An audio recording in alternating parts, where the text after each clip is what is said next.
चलिए ये सवाल थोड़ा सा मुश्किल है, अगर आप इस सवाल को कर पाए तो मैं मानता हूं कि आप वाकई में इंटेलिजेंट हैं। और देखते हैं कौन कर पाएगा। मैं सवाल पढ़ता हूं, सवाल क्या कह रहे हैं। सवाल कह रहे हैं कि if the least common multiple of दो नंबर 216 और k is 648, then how many values of k are possible. How many values of k are possible, यदि दो संख्याओं 216 और k का लघुत्तम समावर्तक 648 है तो k के कितने मान संभव हैं, ये बताना। कोई बता सकता है आप में से, एनीबॉडी एल्स, कोई भी बॉडी? कैसे ये सवाल करेंगे? एक बात तो आपको क्लियर कट समझ में आ रही होगी, एक बात कि यार ये इसका 3 गुना है, 3 गुना। तो मैंने कहा पहले इसके फैक्टर कर लेते हैं कि जो पहली संख्या है m वो है 216 और 216 होती है 6 की घात 3। मैं इसे लिख सकता हूँ 2 की घात 3 और 3 की घात 3।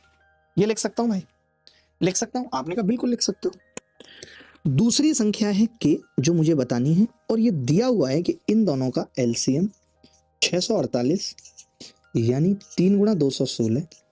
अब इस 216 के मैं फैक्टर कर चुका हूं तो बोल सकता हूं 2 की घात 3 इंटू 3 की घात 4। ये कह सकता हूं कि नहीं? बोलो भाई, कह सकता हूं? यहां तक कोई डाउट है तो बताना कि जी मुझे यहां तक डाउट है। मैंने पहले 216 को लिख लिया। 216 क्या है? 6 की क्यूब। 6 की क्यूब का मतलब 2 गुणा 3 की क्यूब यानी 2 की क्यूब और 3 की क्यूब। अब 648 क्या है? तो आपने कहा 648 है 3 गुणा 216, तो मैंने कहा ये 2 की घात 3 और 3 की घात 4 हो गया। हो गया नहीं हो गया? अब समझना बात को। अभी आपको बहुत सवाल करने हैं, बहुत सारी ट्रिक सीख के जानी है, आज ऐसे ही नहीं जाना है, रुक जाओ भी। आपने कहा मास्टर साहब देखिए यहाँ पे 3 की घात 4 है, इसमें 3 की घात 4 है या नहीं? 3 की घात 3 है और इसमें 3 की घात 4 है, तो ये 3 की घात 4 कहाँ से आई होगी?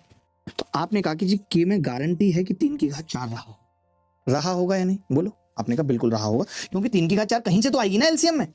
फिर मैंने कहा 2 की पावर, तो आपने कहा इसमें 2 की पावर 3 है और 3 ही इसमें है, यानी 3 तो यहाँ से भी आ सकती है। तो फिर मैंने कहा यहाँ पे 2 की पावर, तो आपने कहा यहाँ हो सकता है 2 हो ही ना, 2 की पावर 0 हो सकता है ऐसा? मैंने कहा बिल्कुल।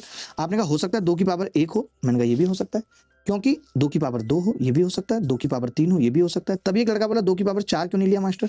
अगर इसमें 2 की पावर 4 होता तो फिर यहाँ पे 4 आता, क्योंकि बड़ी पावर आती है, लेकिन यहाँ पे तो केवल 3 ही आ रहा है, तो 3 तक ही हो सकता है। हो इसमें से कुछ भी सकता है। यानी इस सवाल में जो k की वैल्यू पूछ रहा है वो या तो 3 की घात 4 गुणा 2 की घात 1 है, या 3 की घात 4 गुणा 2 की घात 2 है, या 3 की घात 4 गुणा 2 की घात 3 है। इन चारों ही स्थिति में एलसीएम ये आएगा, इसीलिए k के 4 मान संभव है। इसीलिए k के 4 मान संभव है। बोलो बताओ, बोलो बताओ, बात समझ में आई या नहीं आई?